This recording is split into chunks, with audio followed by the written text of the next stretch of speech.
Let's jump right in. Today, we're flipping the script on how we think about money, breaking down the core lessons from The Mindset of Wealth, Master Your Financial Destiny in this explainer. The absolute biggest takeaway here, building wealth is not a math problem. It's actually, at its core, a behavioral discipline. If you've ever felt like you're doing all the right calculations but still somehow not getting ahead, well, you're going to find this incredibly eye-opening. So why do high earners fail to build lasting wealth? I mean, we've all heard the stories, right? The highly paid executive, the successful doctor, or the lottery winner who somehow ends up with absolutely nothing. It creates this massive disconnect in our brains. They had a high income, so why on earth couldn't they keep it?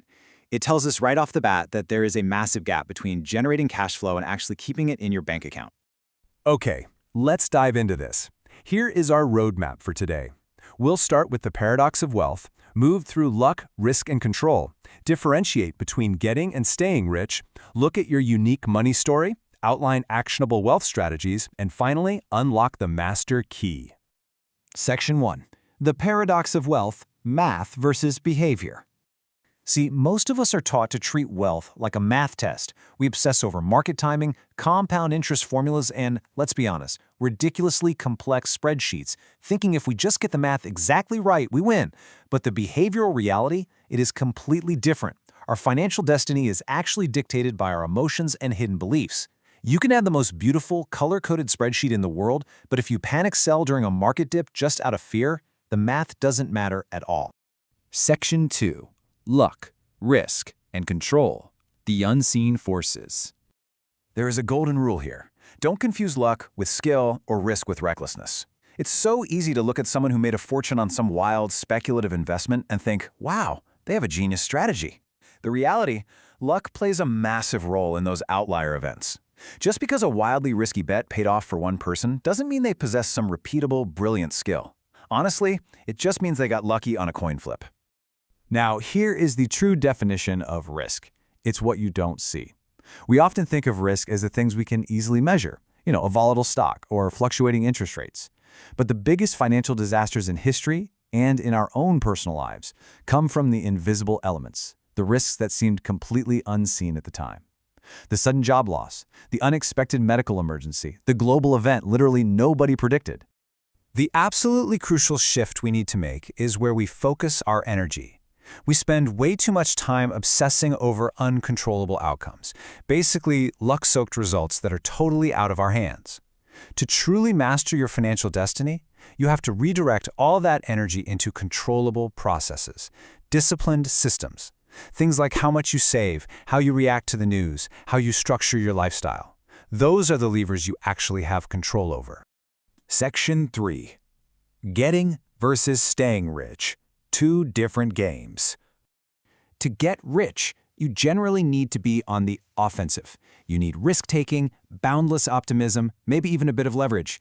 You gotta swing for the fences and believe the future is going to be vastly better. But once you have the money, the game completely changes. Staying rich requires the exact opposite mindset.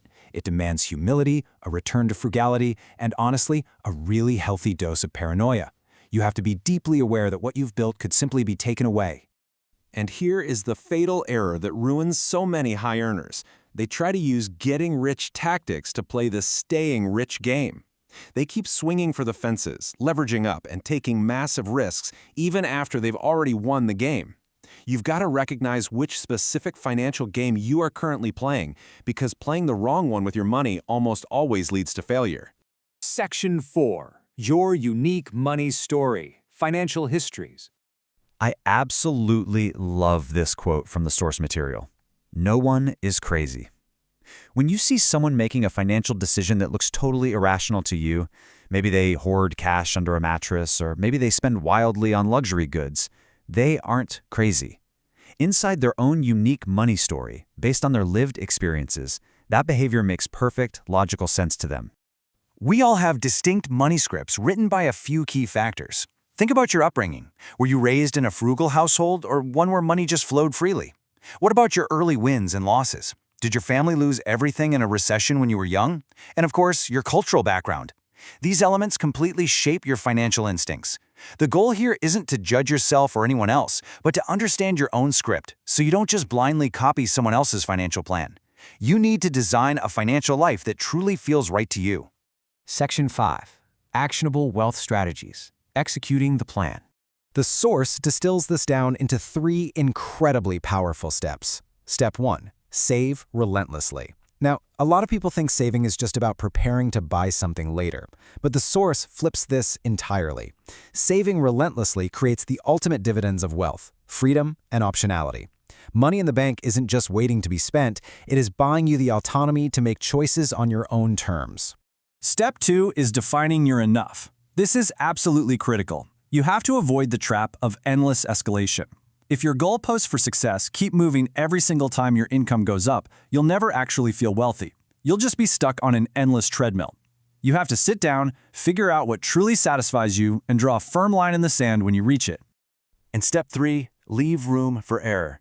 Remember earlier when we redefined risk as the things you can't see? Because the future is completely unpredictable, your only true defense against the unseen is building a margin of safety into every single plan. Don't plan for a perfect scenario. Assume things will go wrong. Expenses will run high, markets will drop, and pad your finances accordingly. Section 6. The Master Key. Defining True Wealth. True wealth has absolutely nothing to do with flashy cars, designer clothes, or some arbitrary net worth metric you can brag about. The ultimate dividend of money is control. It's waking up every morning and having complete control over your time. It's providing unshakable security for your loved ones. It is the freedom of choice. That is the highest return on investment you can possibly achieve. Which leads us to this powerful summarizing quote from the text. Money is a tool, but your mindset is the master key.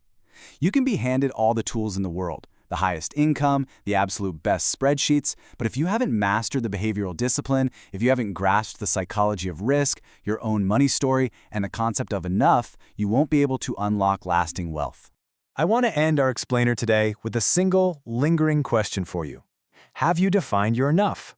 Before you worry about your next investment or stress over market timing, take a step back and examine your own psychology.